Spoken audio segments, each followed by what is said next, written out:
কল্পনা করুন, এক রাতের ব্যবধানে আপনার অঢেল সম্পদ ছাই হয়ে গেল, আপনার কলিজার টুকরো সন্তানরা চোখের সামনে মারা গেল, আর আপনার শরীরে এমন এক ভয়াবহ রোগ বাসা বাঁধল যে নিজের স্ত্রী ছাড়া দুনিয়ার সব মানুষ আপনাকে নর্দমার কীটের মতো দূরে ফেলে দিয়ে এলো।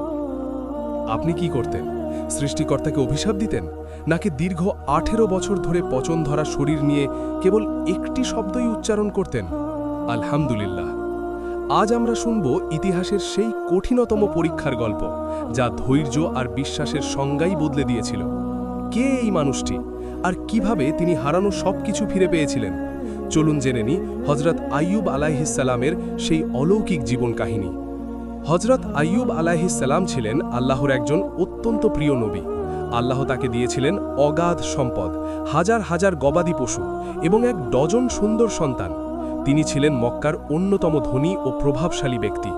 কিন্তু সুখের এই আকাশ চিরকাল মেঘমুক্ত থাকল না। আল্লাহর পক্ষ থেকে শুরু হলো এক কঠিন পরীক্ষা। একদিনের ব্যবধানে খবর এলো তার সমস্ত গবাদি পশু মারা গেছে। পরক্ষণেই সংবাদ এলো তার বিস্তীর্ণ শস্যক্ষেত আগুনে পুড়ে ছাই হয়ে গেছে। কিন্তু আইয়ুব আলাইহিসসালাম বিচলিত হলেন না। তিনি শান্ত কণ্ঠে বললেন, আল্লাহ দিয়েছিলেন, আল্লাহই নিয়েছেন, তার ইচ্ছাই পূর্ণ হোক। এরপর এলো সবচেয়ে বড় আঘাত। একটি প্রাকৃতিক দুর্যোগে তার বসতবাড়ি ধসে পড়ল এবং তার সব সন্তান মারা গেলেন। একজন বাবা হিসেবে সেই শোক সইবার ক্ষমতা কি কারও আছে? কিন্তু আইয়ুব আলাইহিসসালাম কেবল সিজদায় লুটিয়ে পড়লেন। পরীক্ষা এখানেই শেষ হয়নি। এবার আঘাত এলো তার শরীরে। এক ভয়াবহ চর্মরোগে আক্রান্ত হলেন তিনি। সারা শরীরে ক্ষত তৈরি হল। সংক্রমণের ভয়ে আত্মীয় স্বজন, বন্ধুবান্ধব সবাই তাকে ছেড়ে চলে গেল। সমাজ তাকে শহর থেকে দূরে এক নির্জন এলাকায় ফেলে দিয়ে এলো। দীর্ঘ 18টি বছর, একটি দুটি দিন নয়, দীর্ঘ 18টি বছর তিনি এই অসহ্য যন্ত্রণা নিয়ে পড়েছিলেন এক জীর্ণ কুড়ে ঘরে।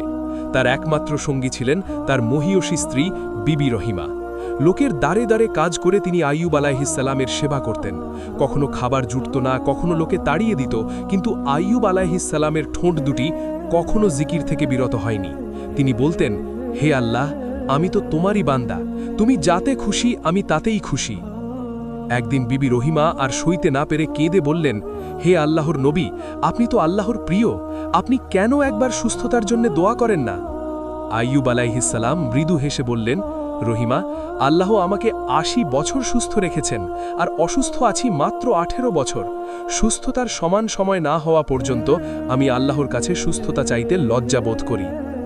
অবশেষে যখন তার শারীরিক অবস্থা এমন হলো যে ইবাদতে বিঘ্ন ঘটতে শুরু করল, তখন তিনি আকাশের দিকে তাকিয়ে অতি মৃদু ও কাতর কণ্ঠে সেই অমর দোয়াটি করলেন, হে আমার পালনকর্তা, আমি কঠিন কষ্টের মধ্যে পড়েছি, আর আপনি তো সর্বশ্রেষ্ঠ দয়ালু। আসমান থেকে উত্তর এলো। আল্লাহ নির্দেশ দিলেন, আইয়ুব, তোমার পা দিয়ে জমিনে আঘাত করো।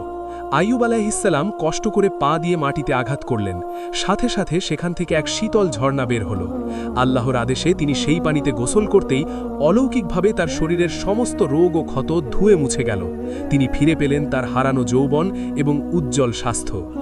আল্লাহ কেবল তার স্বাস্থ্যই ফিরিয়ে দিলেন না, বরং তাকে আগের চেয়ে দ্বিগুণ সম্পদ এবং সন্তান দান করলেন। আল্লাহ প্রমাণ করে দিলেন, রাত যত গভীর হয়, ভোরের আলো তত কাছে আসে।